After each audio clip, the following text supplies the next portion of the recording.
Bonjour, aujourd'hui dans cette vidéo je vais vous montrer pourquoi il est important de paramétrer son téléphone pour qu'il fonctionne en 3G plutôt qu'en 2G.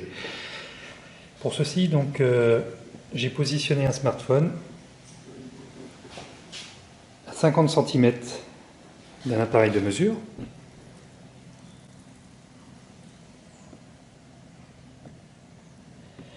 Qui est actuellement paramétré donc pour établir la conversation en 3G. Donc je vais mettre l'appareil en route.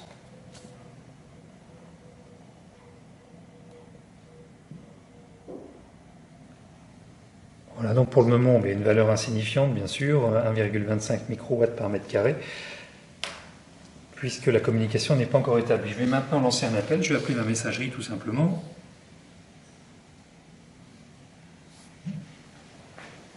Bonjour, vous n'avez aucun nouveau message. Vous avez un message sauvegardé. Pour le consulter, faites le 1. Pour votre annonce d'accueil, faites le 2. Pour secret ou vos options, faites le 3.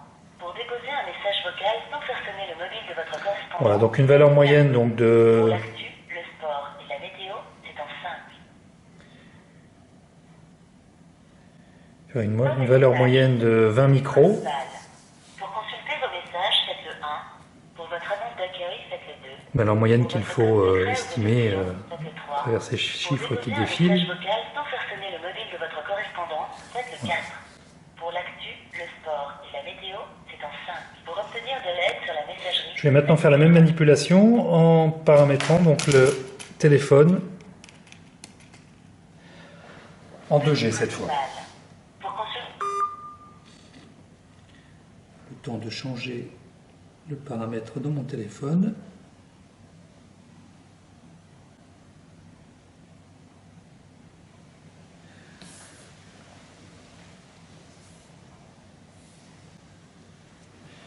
Voilà, le paramétrage est changé et je vais maintenant donc rallumer donc l'appareil.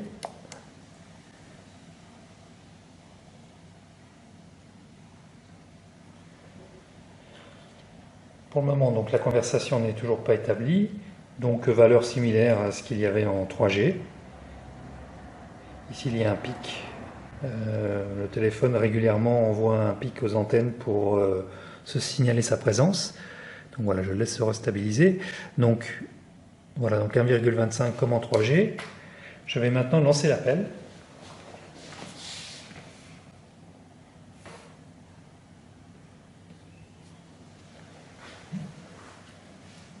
Bonjour, vous n'avez aucun nouveau message. Vous avez un message sauvegardé. Pour le consulter, faites le 1. Pour votre annonce d'accueil, faites le 2. Pour votre code secret ou vos options... Maintenant, vous pouvez voir que la valeur moyenne... Pour déposer un message vocal sans faire sonner le mobile de votre correspondant, faites le 4.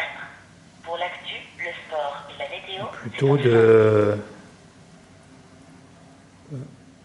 20 000 microwatts. Menu principal. Pour consulter vos messages, faites le 1. Pour votre annonce d'accueil, faites le 2. Pour votre code secret ou vos options, Un mètre carré. faites le 3. Pour déposer un message vocal sans faire...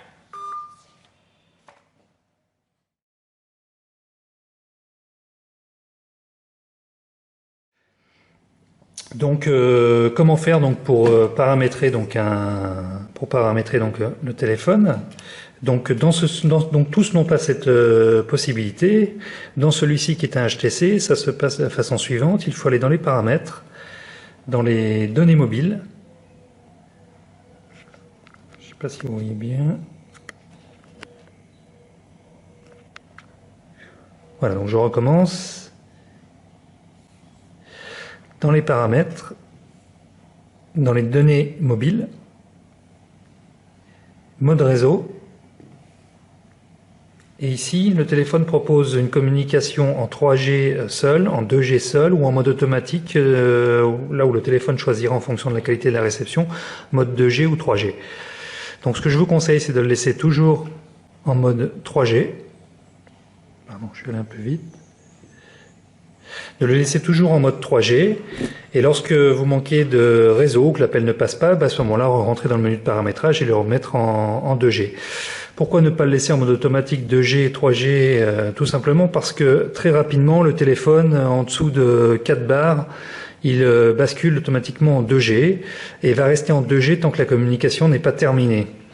Donc même si à un moment le signal est meilleur et qu'il aurait pu repasser en 3G, il ne va pas le faire. Et donc c'est pourquoi je conseille quand même plutôt de le forcer en 3G et d'utiliser la 2G seulement quand c'est vraiment nécessaire.